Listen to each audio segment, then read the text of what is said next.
Good morning, ladies and gentlemen. It's 10:30, and this is Observer Radio News. I'm Vick Polatian with Aaron Louie and Samantha Butler. It is currently a sunny 10 degrees outside our East York studios. We'll be moving to a high of 16 this afternoon. And now on to our headlines. A massive earthquake hits Western China. The Toronto Maple Leafs look set to name a new captain, and Sam Butler will give us a heads up on some great local events. Now on to our top story. A series of earthquakes hit Western China and left at least 400 dead and another 10,000 injured. According to CP24, Chinese officials said that houses made of mud and wood collapsed, causing thousands of injured civilians to fill the streets. Karsum Nima, the Yushu County television station's deputy head of news, told CCTV, quote, "In a flash, the houses went down. It was a terrible earthquake," unquote. The quake was measured at 6.9 on the scale by the U.S. Geological Survey. CB24 reports that the China Earthquakes Network Center believes there will be more 6.0 magnitude earthquakes in the next few days. Now on to some Canadian news. The body of Private Tyler William Todd will return to Canada today. The Canadian soldier was killed by a roadside bomb near Kandahar City over the weekend. There have now been a total of 142 fallen soldiers since troops were sent to Afghanistan in 2001. The 26-year-old from Bright, Ontario was a member of the 11 Platoon Delta Company from the 1st Battalion of the Princess Patricia's Canadian Light Infantry based in Edmonton. His family told CP24 that Todd was an adventurous young man who never missed the opportunity to put a smile on someone's face. The body is set to arrive at CFB Trenton sometime around 2 p.m. this afternoon. Adam Giambroni announced yesterday he will not seek re-election in Ward 18. John Spratt was there when he officially launched his bid earlier this year.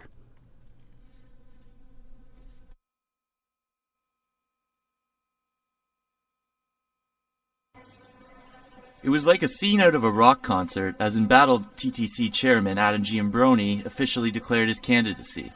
He addressed screaming supporters inside the jam-packed Revival nightclub on College Street. Giambroni says it's time for a mayor who works with Torontonians to plan for the future. We know what has to be done today to make Toronto the city we want it to be tomorrow. That's why I'm running for mayor. There's an old saying, 20 years from now you'll be more disappointed by the things that you didn't do than by the things that you did do. So let's get to work and map out our future together. That's why I'm running for mayor. But the positive vibes inside the club didn't carry outside, where a group of angry citizens protested the announcement. Neighborhood resident Steve Barboza says Giambroni's left a trail of broken promises over his last 8 years as a city councillor. He lied about bike lanes. He lied about cutting down 7 healthy trees, which he cut down 2 of them. And probably one of the worst things is he took away my neighbor's handicap parking spot and said he no longer needed it. When in fact my neighbor bought the house on Lansdowne because his brother needed the handicap parking spot. Giambroni is 32 years old. He'll face tough competition in his campaign to lead Toronto. Former Deputy Premier George Smitherman is leading in early polls. John Spratt, Observer Radio News, Toronto.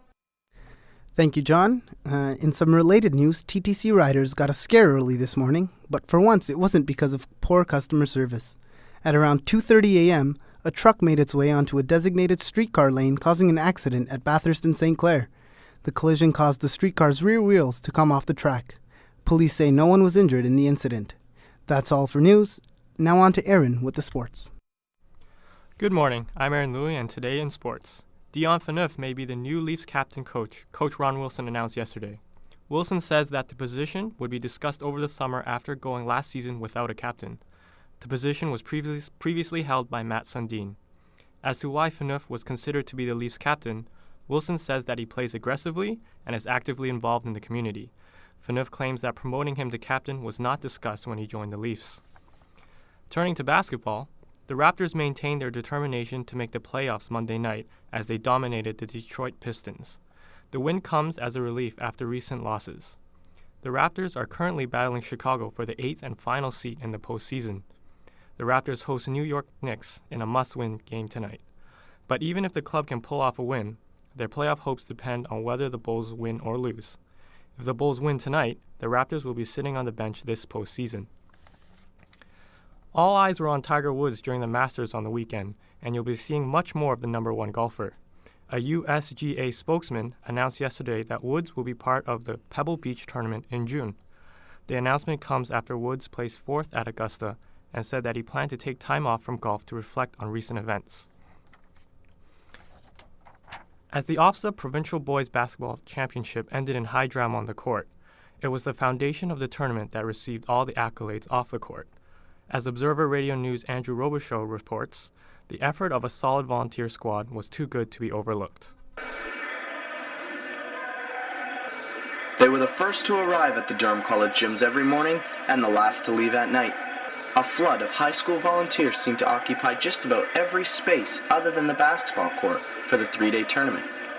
With the help of a committee of teachers from the Durham area, event convener Michael Kennelly oversaw the recruitment of responsible scorers, team ambassadors, and door personnel. Each of the committee members, basically from about 5 high schools in the area, I asked each of them to bring their best team of scorers. So we ended up with about 40, I would say altogether, high school students who were playing a role, either as minor officials or support staff. Volunteer coordinator Tina McNee, a gym teacher at O'Neill Collegiate and Vocational School in Oshawa, said she's amazed at the job of the students, but not at all surprised by it. We've had some kids from other schools, from Dunbarton, Jay Clark, and A. Jackson Anderson, who've helped out as well, and their teachers selected them. But they have been troopers. They've missed 3 days of school, so they're going to have some homework to catch up on. But we chose them because we knew they were responsible to catch up with school, and they're doing a great job. The tournament looked great and was lucky to have this little bit of a lot of help. Andrew Robichaud, Observer Radio News, Toronto. The Canadian under-18 hockey team lost to Switzerland yesterday in the preliminary round of the IIHF World Under-18 Championship. The Swiss made 2 goals in the first period. Quentin Howden answered back with Canada's first goal, trailing the Swiss 2-1 midway. The Swiss team sealed the deal with their 3rd goal on an empty net with 5 seconds left. Coach Guy Carbonneau says he'll use the loss as motivation for his team to pick things up in their next game. Canada faces host country Belarus tomorrow. And that's all for sports. Tune in after the break where Sam will have the latest in entertainment. Hang on. Hello? Hello. Hi, I'm your neighbor, next door neighbor. Yeah. I missed you when you moved in, I guess. Really? I wanted to explain your shelf on your refrigerator. The shelf? Oh, you mean the bottom shelf? The one with the whole case of Molson Golden? Boy, what a great surprise that was moving in. It was my Molson Golden. My Molson Golden. Your Molson Golden? Yeah, I had an arrangement with the person you lived here before. Oh, yeah? I sort of rented one shelf in her fridge. You don't have a refrigerator? Yeah, I'm a photographer. Mine's full of film and I need some place to keep my Molson Golden. Oh, yeah, I see. Cool, clear, smooth. I'm sure you understand. Oh, yeah, I love it. It was terrific. It was terrific. Uh-huh. What do you mean, was? It was really a shame you missed the party. I feel like I was there in spirit.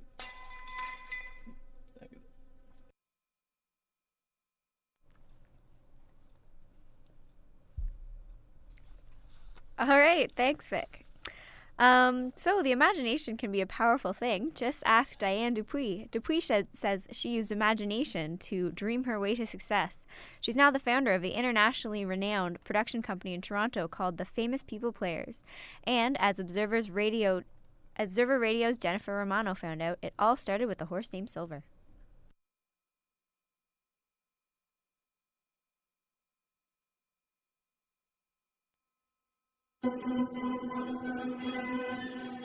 Diane Dupuis owes her success to her imaginary horse named Silver.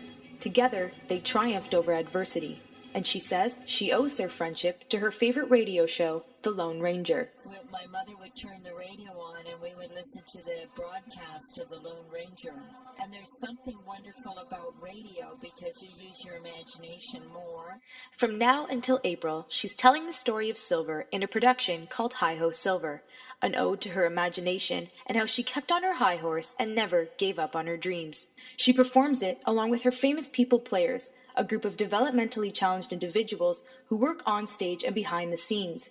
She says they deserve the opportunity to triumph over their own limitations, just like she did. It's not because of who you are that makes people laugh or get emotional all in a few moments. It's because you're truly talented, and you have the same right to be up on this stage as anybody else. Her longtime business partner, Douglas Gardner, says he's watched the players develop a multitude of skills over the years, and it's all thanks to her leadership.